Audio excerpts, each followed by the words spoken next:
Welcome back जी। एक दफ़ा फिर आपको खुशामदीद कहेंगे। प्रोग्राम का दूसरा सेगमेंट है और इसमें हम अक्सर बात करते हैं आपके सेहत के मसाइल के हवाले से।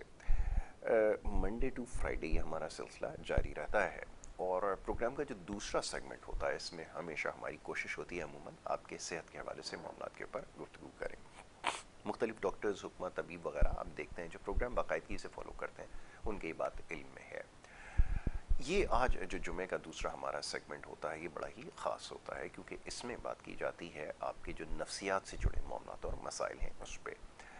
और खुदा का शुक्र है कि अब लोगों में ये बात हमने अपने प्रोग्राम के ज़रिए पहुंचाई और पहुंचाने में कामयाब रहे कि जिस तरह आपके जिस्म के किसी भी हिस्से के साथ कोई मसला हो सकता है उस तरह आपकी नफ्सियात के साथ भी, ये जो दिमाग है इसके साथ भी कोई ना कोई मसला ज़रूर हो सकता है। और हम जिस माशरे में रहते हैं बड़ी बदकिस्मती है कि वहाँ पे बहुत सारे लोग बहुत सारे मसाइल का शिकार हैं, ताहम इस चीज़ का इदराक अभी तक हमें नहीं हुआ है। और दूसरी बात यह कि हमने जो अपने नॉर्म्स सेट किए हैं उसके मुताबिक अगर हम नफ्सियात के किसी डॉक्टर के पास जाते हैं तो हमें ये एक बताया जाता है या हमारे लिए एक तासुर ये कायम हो जाता है कि हम शायद किसी पागलपन का शिकार हैं, तभी किसी नफ्सियात के डॉक्टर के पास जाते हैं। या अगर हमको कभी कोई ऐसी बात हमारे बच्चे भी कर देते हैं या इर्द गिर्द अगर कोई शख्स कर भी देता है जो वाक़तन जिसके ऊपर सोचने की ज़रूरत है, तो ये जुमला हदिया किया जाता है कि आपको किसी नफ्सियात के डॉक्टर की ज़रूरत है या पागलपन का शिकार है। बहरहाल मौजूद मेहमान जो यहाँ तशरीफ़ फरमाए एक बेहतरीन माहिर नफ्सियात हैं और न सिर्फ पाकिस्तान में बल्कि पाकिस्तान से बाहर भी आप मुकीम रहे, बहुत सारे ममालिक में आपने अपनी खिदमत सर अंजाम दी हैं। नफ्सियात से जुड़े जो मामलात हैं उसके ऊपर न सिर्फ आपने तहकीक की है बल्कि कई किताबें भी इस हवाले से आपने लिख रखी हैं। और कराची में अब इस वक्त जो हम तारिक हैं यासीन साइकियाट्रिस्ट हॉस्पिटल यानी यासीन नफ्सियाती हस्पताल जो है उसके साथ आप मुंसलिक हैं। डॉक्टर शफीक यासीन आज एक दफ़ा फिर हमारे मौजूद मेहमान हैं, उनको मैं खुशामदीद कहता हूँ। डॉक्टर साहब thank you so very much, बहुत शुक्रिया प्रोग्राम में हमें वक्त देने के लिए। Thanks. और यकीनन आसान नहीं, आप भी वो कहते हैं you are under the weather, आप भी मौसम की वजह से जो है कुछ परेशान हैं। मैं ख़ुद भी अल्हम्दुलिल्लाह इसका शिकार हूँ जहाँ हम रहते हैं वहाँ बचना इंतहाई मुश्किल है, तो इसका कोई तरीक़ा मेरे पास नहीं है। बहरहाल नफ्सियात के हवाले से बात थोड़ी सी कर रहे हैं। पिछले कई प्रोग्राम में बड़ी अच्छी फीडबैक आई, लोगों ने सोशल मीडिया के ज़रिए पैगाम भेजे कि हमें वाक़तन अब सोचने पर हम मजबूर हैं कि जो नफ्सियात है किस तरह काम करती है और अगर इसमें कोई ख़राबी आ रही है तो अब उसकी अलामात हमें अब पता चलती जा रही हैं।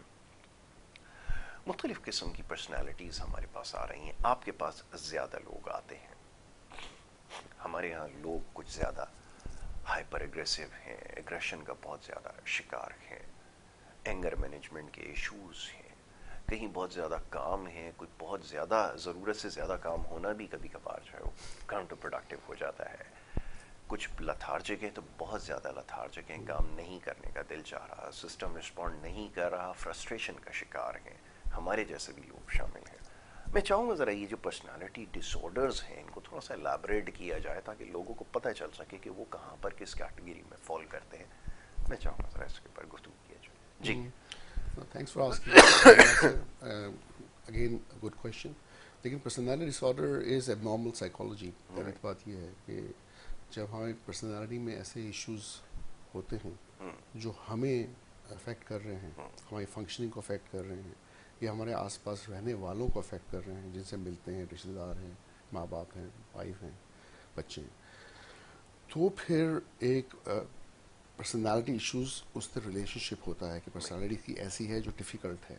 और बेसिकली मैं पर्सनालिटी डिसऑर्डर में नहीं जाना चाह रहा, इसलिए कि पर्सनालिटी डिसऑर्डर पे जाने से पहले हमें ये समझना ज़रूरी है कि नॉर्मल पर्सनालिटीज़ क्या होती हैं और नॉर्मल पर्सनालिटीज़ कैसे बनती हैं। और दूसरा ये कि जब पर्सनालिटी एक बच्चा पैदा होता है वो किन चीज़ों के साथ पैदा होता है, वो कैसे ग्रो अप करता है एनवायरनमेंट में, किस तरह एक्सपीरियंसेस के साथ उसकी पर्सनालिटी के डेवलपमेंट होती है और कहाँ पे आके ऐसी चीज़ें होती हैं किसी इंसान के साथ कि वो पर्सनालिटी डिसऑर्डर का शिकार हो जाता है।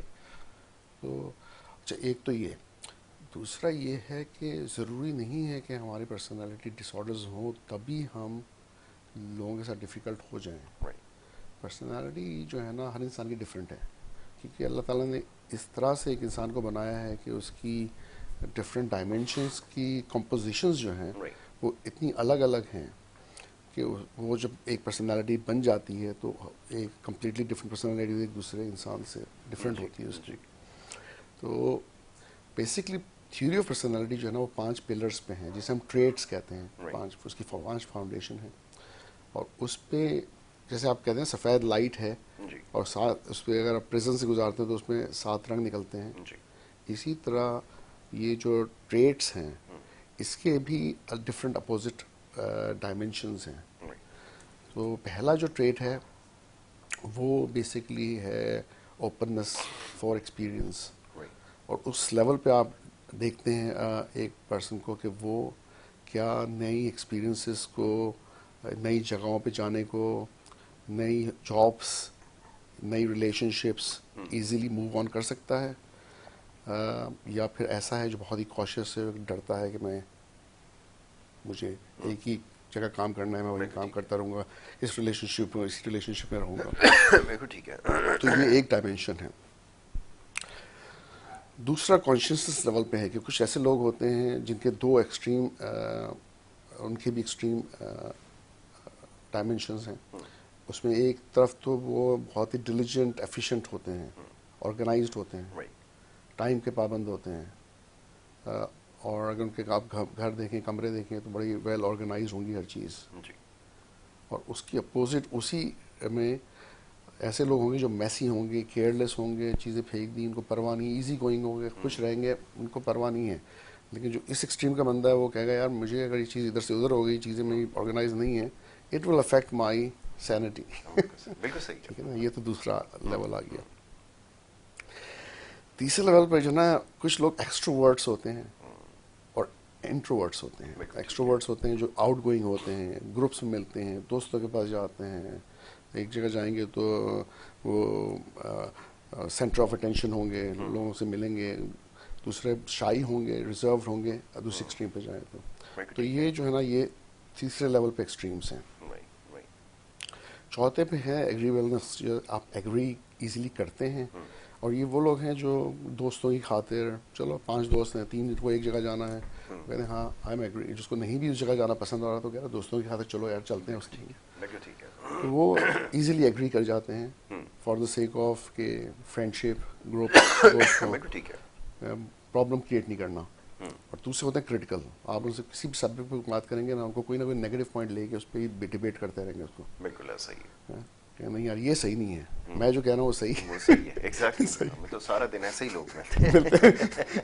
तो ये चौथा लेवल आ गया। जी फिर न्यूरोटिज्म का आ जाता है, जिसमें ये होता है कि कुछ लोग बहुत सेंसिटिव होते हैं, दिल उनका टूट जाता है जल्दी, एंजाइटी में आ जाते हैं। यस और उसका अपोजिट है कि वो कुछ लोग जो होते हैं बहुत ही कॉन्फिडेंट होते हैं और रिजिलियंट भी उसी वजह से होते हैं। बिल्कुल ठीक है। फिर बड़ी बड़ी प्रॉब्लम्स आती हैं तो उससे गुजर जाते हैं अपनी कॉन्फिडेंस की वजह से, रिजिलियंस की वजह से। तो ये जो 5 लेयर्स हैं ना ट्रेट्स की, ये डिपेंड करता है कि कौन किस पे ज़्यादा है। अगर आप पर्सनालिटी लेते हैं Yes. और किसी को आपकी पर्सनालिटी असेस करनी है तो इन 5 फैक्टर्स पे डिसाइड करते हैं कि भाई यासिर राइट किस किस एरियाज में किस किस जगह पे बैठे हुए हैं। right. ठीक है, एक ये।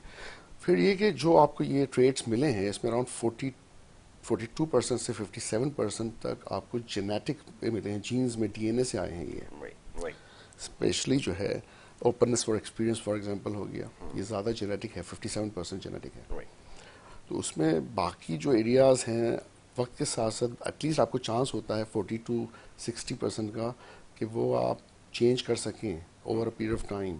हो सकता है कि आप शाई हों, रिजर्व्ड हों, लेकिन वक्त के साथ साथ आपने कहा नहीं यार ये मेरे लिए ठीक नहीं है, मुझे लोगों से मिलना चाहिए मुझे, तो आपने अपनी पर्सनालिटी को आस्ते आस्ते करके चेंज किया, क्योंकि मुझे लगता है कि ये मैं नहीं करूँगा तो शायद मैं पीछे रह जाऊँगा, मैं खुश नहीं रहूँगा वगैरह वगैरह। पर्सनालिटी कैन बी चेंज, लेकिन उसके लिए आपको पहली चीज़ ये समझना ज़रूरी है कि आप क्या पर्सनालिटी आपकी है क्या, और क्या एरियाज़ में चेंजेस की ज़रूरत है। That's right, right. Doctor, sorry to interrupt you. Do you mind if I take a phone call? Sure, sure, एक sure. phone call है उनको, कॉलर हैं उनको ले लेते हैं। जी अस्सलाम वालेकुम। वालेकुम सलाम यासिर भाई, कैसे हैं? या यस या आई एम गुड, मैं बिल्कुल ठीक हूँ। या आप बताएं कैसी तबीयत है? ठीक ठाक है? अल्लाह का शुक्र है। और डॉक्टर साहब यकीन करें कि मेरा जब भी डॉक्टर साहब आते हैं तो मेरा दिल चाहता है फोन करूं, इतनी इनकी ऑब्जर्वेशन एग्जैक्ट और इतनी परफेक्ट है ना। जी और जो भी जी ने शख्सियात के बारे में बताया, I always learn from doctor G G साहब। ये देखिए बात यासिर भाई, मेरा इन्होंने एक दो बातें की ना, मेरे एक दो जहन में सवाल है। एक तो सवाल ये देखें, एक इंसान के एक होता है इंसान के अंदर सेंस एंड सेंसिबिलिटी का कॉन्सेप्ट, ठीक है। जी आपको पता होता है किस वक्त क्या बात करनी है, किस वक्त क्या नहीं बात करनी। कुछ लोग ऐसे होते हैं, पढ़े लिखे भी होते हैं, लेकिन बेतुकी बात बेवक्त बात बेजगह कर देते हैं अरे और वाह, लोगों को फिर वो इरिटेट करते हैं। बिल्कुल सही अब कहा। कुछ ठीक है, अच्छा, एक जैसे इन्होंने बताया मेरी पर्सनैलिटी, जो मैं अपने अगर मैंने असेसमेंट की तो मैं मेरी अगर पर्सनैलिटी अगर लोगों में दरमियान में उठता हूँ, लोग मुझे लाइक करते हैं, मेरी मैं नेगेटिव वाइब्स नहीं देता लोगों को, और हमेशा ऑलवेज पॉजिटिव सोचता हूँ। बिल्कुल सही। जैसे एक मिसाल मैं दे रहा हूँ कि अगर हम किसी एक साहब हैं जो मेरे दोस्त हैं, वो हर जगह जाते हैं, किसी जगह भी काम कराते हैं, तो उसका हर एक को शक्ति लगाते देखते हैं, बिल्कुल ठीक है। सही। उनके रिलेशनशिप डेवलप नहीं होता। मैं अगर किसी मैकेनिक के पास जाता हूँ, किसी डेंटर के पास जाता हूँ, तो मैं जब उनकी मैं अपनी प्रॉब्लम समझता हूँ तो उनकी भी प्रॉब्लम समझता हूँ, तो बहुत मेरे अच्छी बात, रिलेशनशिप लॉन्ग टर्म चलते हैं लोगों के साथ। ऐसे ही है। अब कहा, अब ये बंदा जो अगर ऐसे कुछ लोग होते हैं मास्टर के अंदर जो हर वक्त शक की निगाह से लेते हैं, आपको इरिटेट करते हैं, घर वालों को करते हैं, बाहर वालों को करते हैं, तो मेरा ये सवाल ये है कि डॉक्टर साहब कुछ लोग ऐसे, जैसे मैं, आप तो एक डॉक्टर है ना, लेकिन अगर मैं एक सोशल वर्कर के तौर पे एक बिहेवियर एक लोगों को थोड़ा समझाने के गर्ज से ऐसे लोगों को किस तरह टैकल करूं जो बात बात पे शक कर रहे हैं, बाहर बात को नेगेटिव ले जाते हैं। जी स्पेशली डॉक्टर साहब एक बात जरूर आपको ये आज करनी है, जो वैसे मैं कहता हूँ कि हमारे मुल्क के अंदर स्पेशली जो लोग बैठे नेगेटिविटी फैला रहे हैं ना, हर बात को नेगेटिव ले जा रहे हैं, हर बात को नेगेटिव लेके एक साजिश के तहत, और पूरी कौम के अंदर एक नेगेटिव एनर्जी फैल रही है। जी जी तो जो हमारे दानिश्वर हैं वो भी आके नेगेटिविटी फैला रहे हैं, वो उनके पता नहीं उनको पैसे मिलते इस बात के। क्यों नहीं होता कि लोग ऐसे आए, आप जैसे लोग आके जो बैठते हैं, जो आप पॉजिटिव नोट दे, तभी तो हम आगे निकलेंगे, वरना तो हम डिफ्यूजन में चले जाएंगे सारे। एग्जैक्टली, बिल्कुल ऐसा ही है। थैंक यू या सो आपने मच। बिल्कुल ठीक किया। या thank you so very much for calling, बहुत शुक्रिया। या कॉल करते हैं, और ये बड़ा ज़रूरी है। या ने जो कहा है, मैं मज़ीद इसमें क्या इजाफा करूं, डॉक्टर साहब ने बड़ी अच्छी चीज़ों को भी हाईलाइट किया, और मैं चाहूँगा कि डॉक्टर साहब भी इसके ऊपर रिस्पॉन्ड करें। जी डॉक्टर साहब, हाउ डू यू रिस्पॉन्ड? हाँ, ये मैं थोड़ा बाद में करूंगा। असल में जी जी याया please has please, asked very good questions बिल्कुल व्हिच आई ठीक है, wanted to cover a bit बिल्कुल लेटर ठीक ऑन। है। क्या जो हम इरेक्शंस की बात करेंगे ना और स्टेजेस की, तो उसमें फिर याया के काफ़ी सवालात के जवाब उसमें हैं। ऑलराइट, तो हम अभी आते हैं हम वापस डिफरेंट टॉपिक की लेवल पे तरफ। बात कर यस, रहे हैं। तो बेसिकली ये जो है ना ट्रेट, अगर हमने आपकी पर्सनालिटी है, और अभी मैं पेशेंट मेरी पास 3 दिन से दाखिल है और उसकी माँ बेचारी रो रो के परेशान है।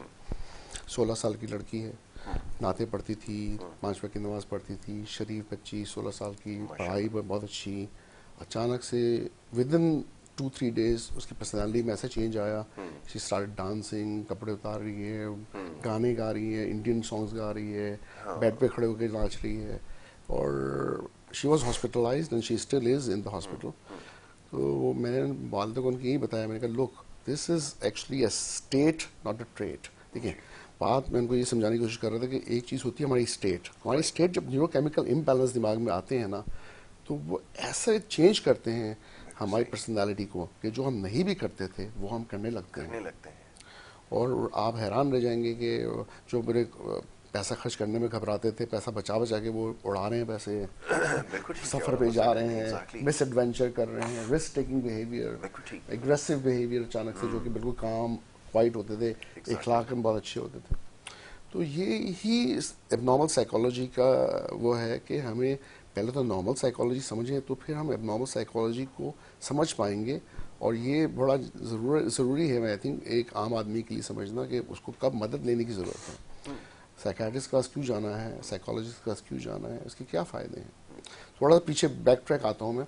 अभी हम इसी की बात कर रहे थे। एक आपको पता है कि जीपी के एग्ज़ाम्स जो स्कोरिंग होती है, ये कहते हैं कि पर्सनालिटी फैक्टर्स की कॉम्बिनेशन से 15 to 17% प्रेडिक्टिव पावर होती है आपकी एकेडमिक रिजल्ट्स की। राइट, तो ये नहीं कि आप सिर्फ एक बीमारी के लिए आ रहे हैं, एक साइकाइट्रिस्ट, एक साइकोलॉजिस्ट आपकी पर्सनैलिटी असेस करके कुछ चीज़ें आपकी हाईलाइट करके उसको बता सकता है कि कौन सी एरियाज़ में आपको ज़्यादा काम करना है अपनी पर्सनैलिटी के, तो आपकी एकेडमिक रिजल्ट्स पे भी बेहतर चेंजेस आएंगे। बिल्कुल ठीक है। इन सेम अप्लाइज टू, एक ज़माने में हम बात करते फर्म की कि कोई अच्छी कंपनी है तो वहाँ पे अगर हमें प्रोडक्टिविटी देखनी है, तो यही चीज़ें हैं कि स्ट्रेंथ्स वीकनेसेस देख के हम किसी भी कंपनी की प्रोडक्टिविटी बेहतर कर सकते हैं। तो ये इम्पॉर्टेंट चीज़ें हैं। जी जी। बाकी एरिक्सन एक और साइकोलॉजिस्ट था जिसने पर्सनालिटी पे बहुत काम किया, Right. और वो स्टेजेस जो थी उसकी लाइफ स्पैन के ऊपर थी। Right. उसने क्या कहा कि एक बच्चा जो है वो अगर 18 महीने तक का है, 18 महीने 12 महीने से 18 महीने का, तो वो एक ट्रस्ट वर्सेस मिसट्रस्ट के लेवल पे है। Yes. वो बच्चा जो है ना रोएगा, वो एक्सपेक्ट करेगा कि मेरी माँ फौरन मेरी मदद के लिए आएगी, क्योंकि वो हेल्पलेस है, वो अपना पैम्पर चेंज नहीं कर सकता, वो दूध अपना बना नहीं सकता, कहीं ना कहीं उसको या तो पेन है एब्डोमिनल या कोई ना कोई वजह है, तो उसको वो उसका एक वो कम्युनिकेट कर नहीं सकता, तो वो रोता है। माँ फ़ौरन आती है, बिल्कुल। और जब रिपीटेडली ये चीज़ होती है ना, 1 साल 1.5 साल 2 साल, तो बच्चे के अंदर ये ट्रस्ट आ जाता है, हाँ जब भी मैं रोया मेरी माँ मेरे लिए मौजूद थी। मौजूद थी। Yes. उसके अंदर वो ट्रस्ट डेवलप होता है, और ये आगे चल के उसकी पर्सनालिटी में ट्रस्ट फैक्टर बड़ा इम्पोर्टेंट बन जाता है। और आगे भी जब ट्रस्ट के इश्यूज बाद में भी होते हैं, लेकिन ये मेन पिलर जो शुरू का बनता है ना ट्रस्ट का, उससे आगे की ट्रस्ट का बड़ा ताल्लुक है। जैसे यह सब कह रहे थे, मैं जाता हूँ लोग ट्रस्ट नहीं करते एक दूसरे पे, तो हमारे जो जनरल पॉपुलेशन में ट्रस्ट की बड़ी कमी हुई है। Right. उसका अर्ली डेवलपमेंट से बड़ा गहरा ताल्लुक है पर्सनालिटी की, कि जहाँ पे जगह जगह हमारे ट्रस्ट टूटे हैं। ज़रूरी नहीं कि माँ बाप से ही टूटे हों, उसके बाद टीचर्स, फ्रेंड्स, और फिर थोड़ा और बड़े हुए तो हम एक दूसरे को धोखा देते हुए, झूठ बोलते हुए आगे बढ़ते गए, और फिर हमारे अंदर ये बन गया कि भाई ये सोसाइटी में झूठ बोलना ठीक है, किसी को बेवकूफ़ बनाना ओके, और ये कि आप ज़रूरी नहीं कि हर एक पर ट्रस्ट करें, क्योंकि मैं भी नहीं कर रहा तो आप भी नहीं करेंगे, वो सामने वाला भी नहीं करेगा, आप घुमा फिरा के बात करेंगे। और फिर बाहर के मुल्कों में मैं देखता हूँ कि लोगों में ट्रस्ट है, एंड दे आर वेरी अच्छा। उसकी वजह से बड़ा फ़र्क पड़ता है जब आपके पास ट्रस्ट होता है ना, और आपको पता है यार एक जगह जा रहे हैं, आप शायद थोड़े पैसे 2 पैसे ज़्यादा दे रहे हैं, and there is a transparency in terms of कि भाई कॉस्ट किस किस जगह की क्या क्या है, तो आप कहते हैं यार इजीली फैसला कर लिया, यहाँ से काम कराना है, क्या कितने जगह फिरोगे, कहाँ कहाँ पूछोगे, और आपको पता है कहाँ भी ठीक हो जाएगा। Yes. ठीक हो जाएगा, और Exactly. आपके रिपीटेडली एक्सपीरियंस होंगे तो आपको मजीद ट्रस्ट डेवलप होता चला जाएगा, और वो आसानी से काम हो जाते हैं। बिल्कुल ठीक है। यहाँ एक काम ठीक होता है, 3 काम बिगाड़ के चले जाते हैं। ऐसा ही है, बिल्कुल ऐसे आपने सही कहा। तो ये भी पर्सनालिटी के इश्यूज ही हैं हमारे, जो Right. हमें आगे प्रोडक्टिव नहीं बना रहे, हमें उस लेवल पे आगे ले जा नहीं रहे कि हम Exactly. तरक्की करें। तो डॉक्टर साहब सॉरी, एक चीज़ मैं इसमें जानना चाहूँगा। कुछ हमारे यहाँ केसेस में देखता हूँ जो सोशल मीडिया पे मेरे सामने आते हैं, मैं अक्सर जब उनसे मिलता हूँ मैं उनको ये समझाने की कोशिश करता हूँ कि तो बहुत ज़्यादा एक्सट्रोवर्ट है, ठीक है, इसमें कोई बुरी बात नहीं है, लेकिन मैं समझता हूँ थोड़ी सी एक मॉडरेट अप्रोच इख्तियार करने की ज़रूरत है। कुछ लोगों ने इस चीज़ की कंप्लेन भी की है कि हम ज़रूरत से ज़्यादा लोगों से मिलते हैं, ज़्यादा मूव अराउंड करते हैं सोसाइटी में, जो कि एट टाइम्स हमें रियलाइज़ होता है कि शायद ये ठीक नहीं है, बट इसको ओवरकम नहीं कर पा रहा है। लाइकवाइज मैं जैसे इंट्रोवर्ट हूँ, मैं भी अब ये चीज़ रियलाइज़ करता हूँ कि इतना ज़्यादा नहीं आपको कट ऑफ होना चाहिए, आपको थोड़ा सोशली एक्टिव होना चाहिए।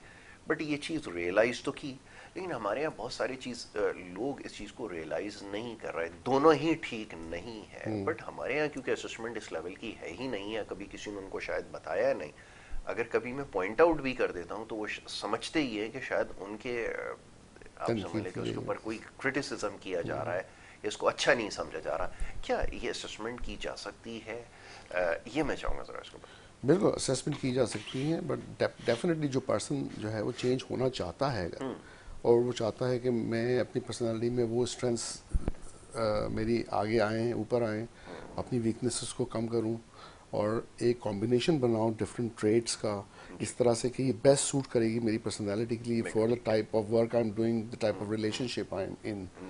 ये रिलेशनशिप में बड़ी इंपॉर्टेंट है, कि होगा ये ना कि आप जिस पार्टनर के साथ रह रहे हैं, आपकी शादी हुई है, तो वो उसकी अपनी पर्सनालिटी होगी, और कई दफ़ा पर्सनालिटी क्लैशेस होती हैं। अच्छा, वो एक दूसरे को समझ नहीं पाते, वो समझते समझते ज़िंदगी गुजर जाती है लड़ाई झगड़ों में, Exactly. कभी कभी डिवोर्स पे और सेपरेशन पे बात आ जाती है। तो अगर पर्सनालिटी असेसमेंट्स हों प्री मैरिटल, शादी से पहले अगर हो तो आइडियल, लेकिन उसके बाद भी अगर अर्ली स्टेज में एक जगह पे मियाँ बीवी आते हैं, तो उनकी ये स्ट्रेंथ्स वीकनेसेस क्या हैं, क्या रोल्स थे, क्या बाउंड्रीज हैं, क्या प्रॉब्लम्स हैं, कम्युनिकेशन इश्यूज दोनों के बीच में, उसमें उनकी पर्सनालिटी ट्रेट्स कितना ज़्यादा प्रॉब्लम क्रिएट कर रही है, ये देखते हुए एक काउंसलिंग की जा सकती है, जिसमें रिलेशनशिप को बहुत बेहतर बनाया जा सकता है। इंसान को लड़ झगड़ के रहने की ज़रूरत नहीं है, काम में प्रोडक्टिविटी बेहतर हो सकती है।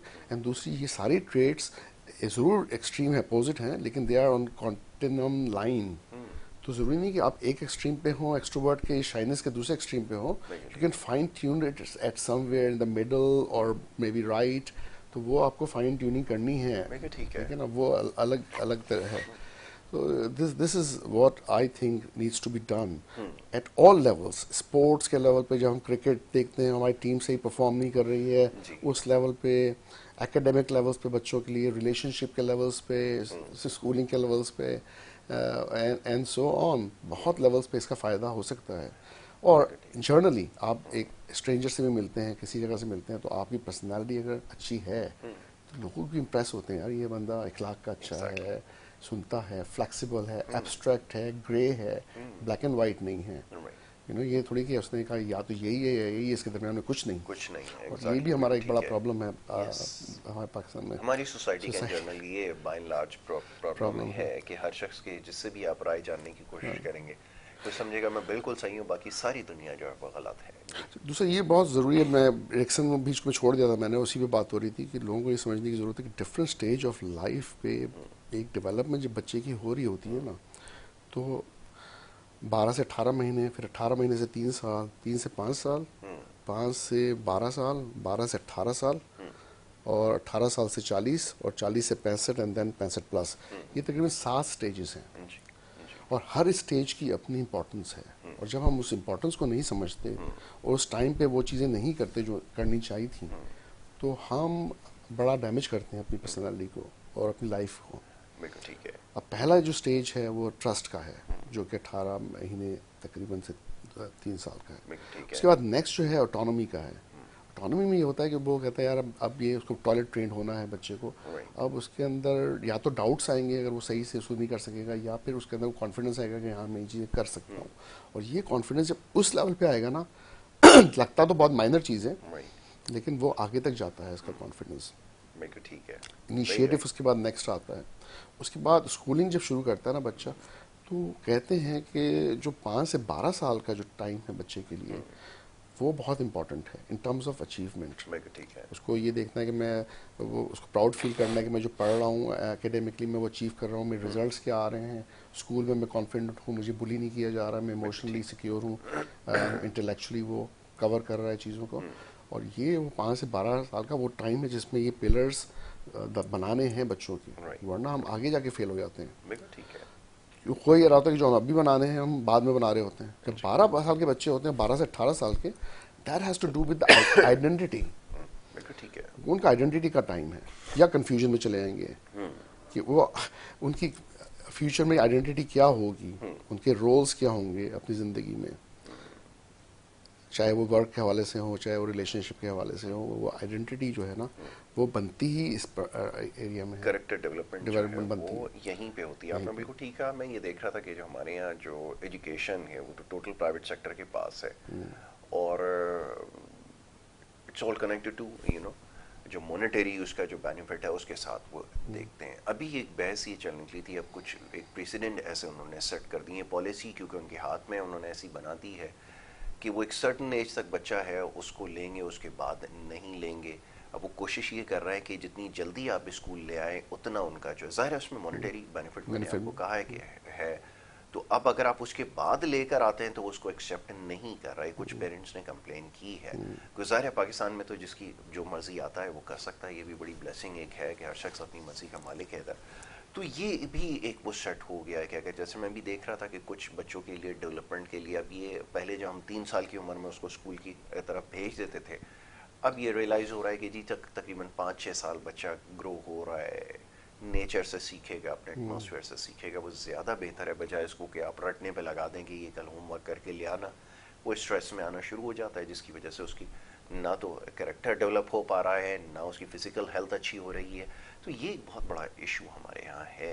बट मैं आपकी बात से समझ पाया हूँ कि पहले उसको नेचर के साथ लर्न करने दें, और फिर जब वो ग्रो करेगा तो फिर इवेंचुअली इन सारी चीज़ों को लर्न करेगा। प्रॉब्लम ये जैसा भी आइया ने भी पॉइंट आउट किया, अच्छे खासे शक्ल से पढ़े लिखे लोग जब वो बोलना शुरू करते हैं तो बिल्कुल नहीं एहसास होता कि ये पढ़े लिखे हैं। बड़े बड़े हमारे ऐसे लीडर्स हैं, प्रोमिनेंट फिगर्स हैं, स्क्रीन के ऊपर जब वो आते हैं बात करना शुरू करते हैं तो आई स्वेर लगता है कि उनको बिल्कुल भी किसी चीज़ का इल्म नहीं है। तो मेरे ख्याल में इसकी असेसमेंट ज़रूरी है।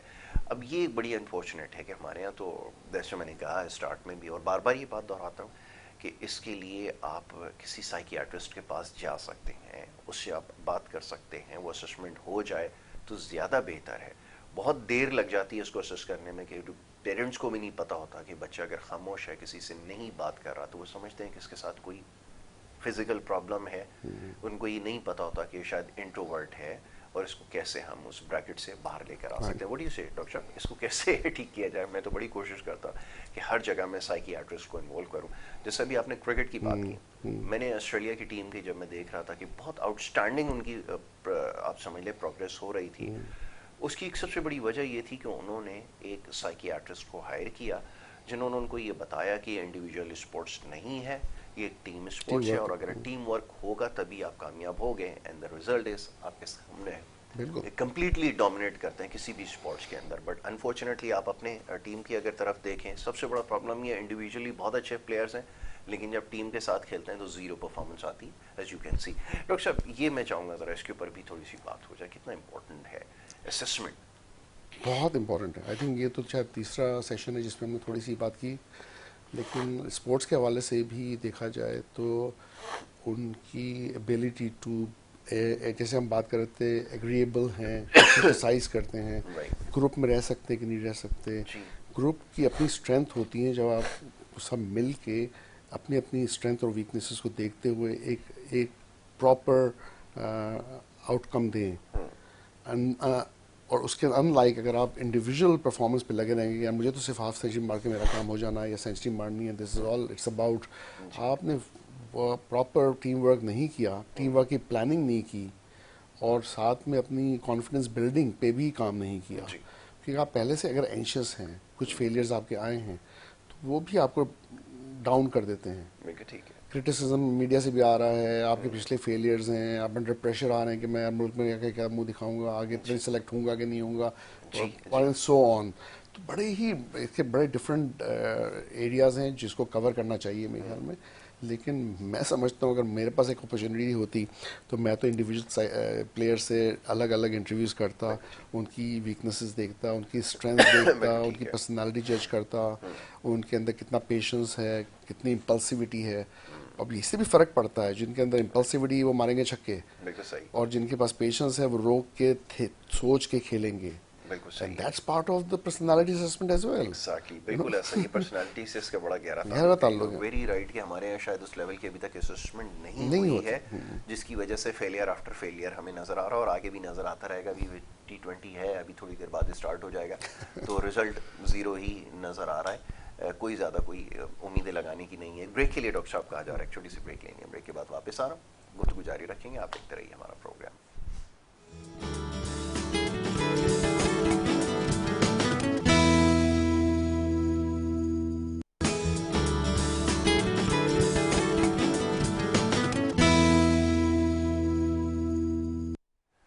वेलकम बैक जी, एक दफ़ा फिर आपको खुश आमदीद कहेंगे। और ब्रेक पे जाने से पहले कुछ बात हो रही थी नफ्सियात के हवाले से, वो हर चीज़ पे गालिब नज़र आती है। अभी मैं कुछ देर पहले ब्रेक में गुफ्तगू कर रहा था, बहुत सारी चीज़ों को मैंने पॉइंट आउट किया कि नफ्सियात क्या है हमारी। जब हम नफ्सियात में उनसे बरतरी हासिल नहीं कर सकते तो हमने एक अजीब अजीब तरीके हमने इख्तियार किए हैं। अभी मैं देखता हूँ, अभी मैं क्रिकेट की जैसे बात हो रही है, चलें इसी को थोड़ा सा शामिल कर लेते हैं। तो मैं देखता हूँ कि उसको करने के लिए उन्होंने अपनी जो शॉर्टकमिंग्स हैं उनको छुपाने के लिए एक नई चीज़ उन्होंने इंट्रोड्यूस करवाई है। तो ज़ाहिर है कि नए नए एक्सपेरिमेंट किए जाते हैं और उल्टे सीधे एक्सपेरिमेंट ज़्यादा हम करने पे बिलीव करते हैं कि एक बंदा हमने रख लिया, उसको हमने कैमरा देकर साथ कर दिया टीम के कि आप जाएं, वो कभी जी गिफ्ट्स लेकर जा रहे हैं, कभी उनके साथ तस्वीरें बनवाने की कोशिश कर रहे हैं, कभी ऐसा जेस्चर दे रहे हैं कि हम आपके बड़े क्लोज फ्रेंड हैं, बचपन से हम आपको जानते हैं। आई मीन इस तरह की हरकतें कर रहे हैं, लेकिन जो रिज़ल्ट ग्राउंड के अंदर होना चाहिए वो ज़ीरो ही रहेगा। वो आज अभी कुछ देर पहले बाद भी आपको पता चलेगा वो ज़ीरो ही रहेगा।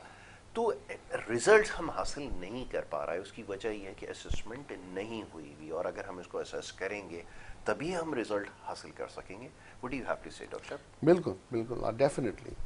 देखिए फिजिकल उनकी कैपेबिलिटीज पे मुझे कोई डाउट नहीं है हमारे प्लेयर्स की, they can play very well, they good bowlers, they batsman. The problem is not physically वो फिट है कि नहीं है, एंड हमारी पॉपुलेशन भी इतनी बड़ी है कि we have number of people के सिलेक्शन हो सकती है, बिल्कुल सिलेक्शन बायस हो जाती है कभी कभी, दिस इज कंट्रोवर्शियल, लेकिन जब एक सिलेक्शन हो गई और हमारे जो प्लेयर्स हैं वहाँ पर मुझे लगता है कि जो फिज़िकल नहीं लेकिन इमोशनल उनकी और जो है या मेंटल थिंकिंग जो है वो कहाँ पे काम कर रही है, उनकी पर्सनालिटीज़ क्या हैं, किस तरह से वो जेल करके एक टीम को ये साथ मिलते हुए एक ऐसा काम करें कि वो हमें अच्छा रिजल्ट दें, उसके लिए टीम वर्क इज़ इम्पॉर्टेंट और without team work it's not going to work. और टीम वर्क के लिए आई थिंक ज़रूरी है एक तो टीम वर्क और दूसरा ये कि इनकी हर एक की अपनी स्ट्रेंथ्स एंड वीकनेसेस हैं इन टर्म्स ऑफ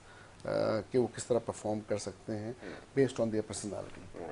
शायद ये भी अंडरस्टैंड करना उनके लिए ज़रूरी है क्योंकि आपने किस नंबर पे उनको खिलाना है, वो मारने वाले प्लेयर हैं कि रोकने वाले प्लेयर हैं, और ये सब चीज़ें भी उनकी पर्सनालिटी की बेस पे डिसाइड हो सकती हैं। बिल्कुल ठीक है, ये बड़ा ज़रूरी है, आपने सही कहा कि यही चीज़ असेस करने की ज़रूरत है और जो कि नहीं हो रही। और किसी भी शोबे में देख लें, उससे हट के भी आप बात करें, मैं प्रोफेशनल और जो ऑर्गेनाइजेशन है वहाँ पे भी जब मैं देखता हूँ तो ये चीज़ इसकी बड़ी मुझे शिद्दत से कमी नज़र आती है। और फिर उसको करने के लिए होता ये है कि जो मोटिवेशन के इंजेक्शन जो है ना वो दिए जा रहे हैं, बट किसी भी स्टेज पे मैंने नहीं देखा कि किसी सीरियस साइकियाट्रिस्ट को बुलाकर असेस किया जाए कि जो हमारी टीम है इंडिविजुअली इनके अंदर कितनी इसकी कैपेसिटी है। वो मोटिवेशन का जब इंजेक्शन लगाया जाता है वो 1-2 दिन तक तो वो काम करता है, उसके बाद वो दोबारा से उसमें से हवा निकल जाती है। तो ये क्या मसला है डॉक्टर साहब? मैं तो बड़ा सीरियसली सोच रहा हूँ कि इसके ऊपर काम किया जाए, बड़ी बड़ी ऑर्गेनाइजेशन के अंदर किसी साइकियाट्रिस्ट को भेजा जाए, असेस करें कि कितना इसकी कैपेसिटी है, जिसके अंदर आप मोटिवेशन का टीका लगा रहे हैं लाखों रुपए खर्च करके, लेकिन नतीजा तो कुछ भी नहीं निकल रहा, प्रोडक्टिविटी तो जीरो ही है। बात वही ना, आपको बुखार उतारना है, इन्फेक्शन ट्रीट नहीं हो रही तो बुखार तो उतर जाएगा टेम्पोरेली, फ्यू आवर्स के बाद फिर बुखार आ जाता है। तो बात ये ना कि आप जब असेसमेंट कर रहे हैं टीम की तो ये नहीं कि सिर्फ मोटिवेशन के टीके लगा के उनको मोटिवेट करके भेज दिया आगे। आपको ये देखना है कि क्या चीज़ें उनको अपनी चेंज करनी है।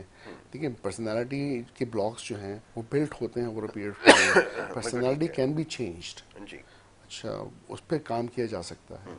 अगर कोई एक इम्पल्सिव है और उसकी वजह से शायद वो आउट हो रहा है जल्दी, तो उसकी पर्सनालिटी को थोड़ा सा पीछे की तरफ ला सकते हैं, उनको ये वीकनेस बता सकते हैं कि ये आपकी वीकनेसेस हैं, आपको नेक्स्ट टाइम किस इस तरह काम करना है।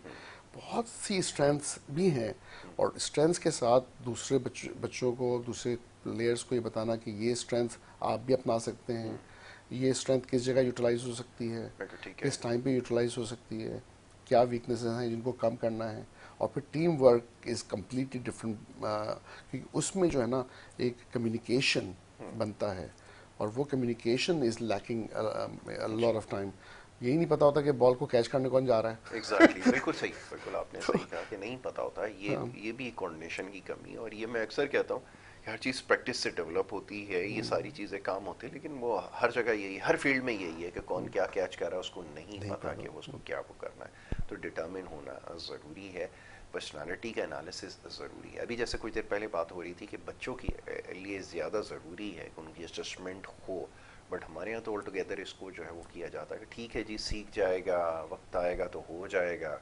तो आप जिससे भी जो भी बात करते हैं हमको जवाब इसी तरह का मिलता है कि अगर वो कुछ गलत भी खा रहा है, अगर आप पॉइंट आउट कर दें कि आप गलत कंज्यूम कर रहे हैं, जी जो होगा देखा जाएगा, अल्लाह मालिक है, जो अल्लाह को मंजूर होगा, इस तरह मामला चल रहे हैं। तो अगर इस तरह सोसाइटी आगे बढ़ेगी तो फिर तो नतीजा सही है जो हमारे सामने ऐसा ही है। बिल्कुल वही होगा।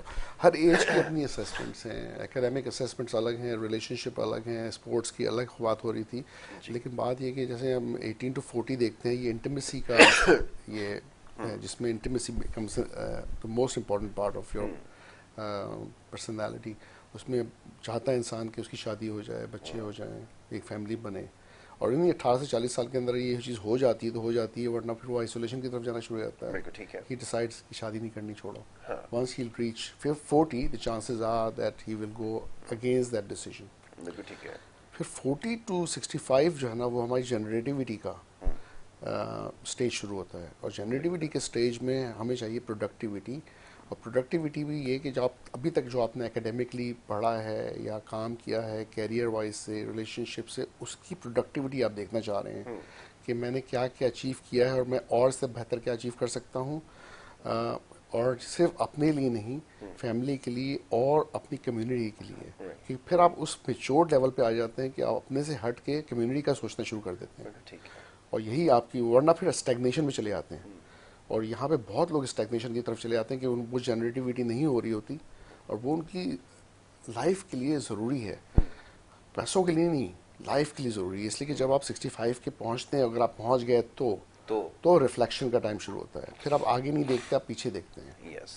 और जब आप पीछे देखते हैं ना, तो या तो आपको अपने अचीवमेंट्स नज़र आते हैं जिससे आप खुश होंगे कि मैंने अचीव किया था लाइफ में ये, जी। और आप रिग्रेट्स में चले आते हैं। बिल्कुल ठीक है। और जब आप रिग्रेट्स में चले आते हैं, दैट वेयर इट आपका डिप्रेशन हिट होता है। कई दफ़ा आपने सुना है कि रिटायरमेंट हुई और बंदा जो है बिल्कुल डिप्रेशन में चला Isolation गया, में चले जाते हैं। बिल्कुल डिप्रेशन में चले जाते हैं। उसकी वजह यही है कि दैट्स द टाइम उनका पेस स्लो हो जाता है लाइफ का, उनके पास अब टाइम होता है सोचने के लिए। रिटायरमेंट हुई, फिर जब वो पीछे मुड़ के देखते हैं ना, तो सोचते रहते हैं यार मैं ये करता तो बेहतर था, वो करता तो बेहतर था, मैंने ये क्यों किया, मेरी गिल्ट, मेरे अपने आप को ब्लेम करते हैं बिल्कुल। और फिर इसी के साथ उनको रिमोर्स और वो रहता है कि मैंने बहुत ज़्यादा गलत फैसले किए थे, और depression comes as part of that cognitive negativity. बिल्कुल ठीक है। डॉक्टर साहब, ये कैसे अपने आप को ये बात समझाई जाए कि ये जो कुछ भी मेरे पास है ये हमेशा के लिए नहीं है? अब मैं 2-4 केसेस स्टडी कर रहा था, बड़ी बड़ी सेलिब्रिटीज़ की, 2-4 नहीं, नंबर ऑफ केसेस में ऐसा था कि जिनके पास बड़ा फेम रहा, बड़ा नाम रहा, कोई जो डाउनफॉल आना शुरू हुआ तो वहाँ से वो ओवरकम नहीं कर सके। इस चीज़ की रियलाइजेशन नहीं थी कि ये टाइम चला जाएगा तो फिर वो नहीं होगा। जैसे आज आप सबको, आपसे मिलते हैं, आपको हर जगह वेलकम किया जाता है, वो चीज़ तो परमानेंट नहीं थी। और जब वो गया तो वो उसको ओवरकम नहीं कर सके, और इवेंचुअली वो हॉलीवुड के केसेस हो, पाकिस्तान में नंबर ऑफ केसेस हैं, इवेंचुअली सुसाइड की तरफ आ गए। इसी तरह और भी अगर दीगर मैंने देखा, लोगों के पास बहुत ज़्यादा पैसा देखा, सब कुछ देखा, लेकिन जब वो डाउनफॉल आना शुरू हुआ तो फिर वहाँ से वो इस स्टेट पर नहीं आए कि ठीक है चलें, ये भी एक पार्ट है लाइफ का, कभी हाई होता है कभी लो होता है, और इवेंचुअली यही होता है कि फिर वो सुसाइड पे बात खत्म होती है। ऐसे केसेस के बारे में क्या कहते हैं? क्या इसके बारे में भी काम किया जा सकता है? मुश्किल क्वेश्चन है, बट यस, नहीं, मुश्किल क्वेश्चन नहीं है, लेकिन इसके बहुत सारे आंसर्स बहुत सारे हैं यस। और डिफरेंट एस्पेक्ट्स हैं। कि एक तो जो फेम की तरफ जा रहा होता है ना, वो पीछे मुड़ के देखना नहीं चाहता, वो सिर्फ आगे ही, वो बहुत बिजी होता है उसको एंजॉय करने में। Yes. He is actually centre of attention होता है जी। उसके पास टाइम नहीं होता, और उसने ये आगे नहीं सोचा होता कि दिस इज़ जो बॉल ऊपर जा रही है एक वक्त रुकेगी और फिर नीचे की तरफ आना शुरू होगी, पीक पे पहुंचता है, और जब वो नीचे की तरफ आना शुरू होता है, this is where the problem begins. तो एक तो ये कि कई ऐसे लोग हैं पॉपुलर जिनका स्पैन ऑफ अर्निंग है वो शायद इतना लंबा नहीं होता। जैसे डॉक्टर हैं, वो तो शायद 75-80 के भी हों, अगर काम कर सकते हैं तो काम करते रहेंगे, देयर इज़ नो प्रॉब्लम। लेकिन जहाँ पर एथलीट्स हैं for example, there is a span of 5 years 10 years 7 years, कितना अर्सा करेंगे उसके बाद they need to retire, someone else will come, चाहे जितना ही मशहूर प्लेयर क्यों ना हो। सो एक फ्यूचर के हवाले से उतना नहीं सोचते कि भाई हम अभी जो कमा रहे हैं, अभी जो कर रहे हैं, this is what it is, अभी हमें आगे का क्या करना है, उसके लिए क्या सेव करना है, और फिर हमारी आगे की प्लानिंग क्या होगी, उस प्लानिंग को लेके नहीं चलते। अगेन इट्स अबाउट ग्रेजुअली आपको एक स्टेप रुक के सोचना ज़रूरी है, और किसी से गाइडेंस लेनी ज़रूरी है कि लाइफ पूरी गुजारनी है तो मैं एक प्लानिंग के साथ गुजारूं, वरना मैं बिल्कुल ही डिप्रेशन में चले जाऊंगा और फिर उसका रिजल्ट सुसाइड भी हो सकता है। बिल्कुल। अब मैं अपने बारे में बात करता हूँ, मैंने अपनी जो प्लानिंग की थी वो यही थी कि मैं पढ़ूंगा, डिग्रीज लूँगा, कैरियर में जाऊँगा, और फिर नाउ आई मूव टू कि चलो कुछ एजुकेशन पे आया हूँ, प्रोग्राम्स कर रहा हूँ आपके साथ, लेकिन over a period of time I will gradually withdraw my number of days and hours, क्योंकि मैं इस बात बिलीव ही नहीं करता कि रिटायरमेंट में मैं बिलीव नहीं करता, लेकिन मैं इस पर ज़रूर बिलीव करता हूँ कि as a human being I need to make sure there is a balance in your life. आप पूरी तरह से एक जगह पे अपने आप को नहीं कर सकते। अगर मैं साइकियाट्रिस्ट हूँ तो मेरी सुबह भी साइकियाट्री, रात भी साइकियाट्री, सोते हुए भी, जागते हुए भी, वीकेंड्स भी, तो दिस इज़ सो नेगेटिव। आपको ये ज़रूर देखना है कि आप अपने स्पोर्ट्स को भी करें, आप अपने दोस्तों को भी लेके चलें, आप अपने ट्रिप्स भी करें, घूमें, खाने पीने में जो आपकी एक्स्ट्रा चीज़ें हैं उसको बैलेंस लेके चलें, ताकि बाद में आपको ये रिग्रेट्स ना हो कि यार मैंने यार एक ही तरफ में यही करता रहा, चलो मैं बहुत अच्छा किया, बहुत कमा लिया, बहुत नाम बना लिया, लेकिन हु केयर्स, अच्छे अच्छे बादशाह चले गए, अभी कौन पूछता है उनको। एग्जैक्टली बिल्कुल ऐसा ही। वो डॉक्टर साहब डिस्कशन तो बड़ी हमेशा इंटरेस्टिंग रहती है, बट टाइम जो है वो मेरे पास ख़त्म हो गया। तो इंशाल्लाह मेक श्योर करेंगे नेक्स्ट टाइम जब हमारी डिस्कशन हो तो और इस तरह के मामला जो है इसके ऊपर गुफ्तगू करें। Again thank you so very much, बहुत शुक्रिया कि आपने प्रोग्राम में वक्त दिया आज भी और शामिल गुफ्तगू रहे। नाज़रीन, ये आज का प्रोग्राम था। बात हुई कुछ इस सेगमेंट में ह्यूमन साइकी के हवाले से, पर्सनैलिटीज़ के हवाले से। इसको समझना ज़रूरी है, इन मामलात को समझिए, और अगर कुछ नहीं समझ में आता तो हमसे ज़रूर रब्ता कीजिए। इंशाल्लाह बहुत सारे और दीगर ऐसे मामलात हैं जिसके ऊपर हम गुफ्तगू करते रहेंगे। यहाँ पे प्रोग्राम का वक्त ख़त्म हुआ चाहता है। नेक्स्ट टाइम इंशाल्लाह प्रोग्राम में मुलाकात होगी। मोहम्मद यासिर और हमारी टीम को इजाज़त दीजिए। अल्लाह ने के बाद।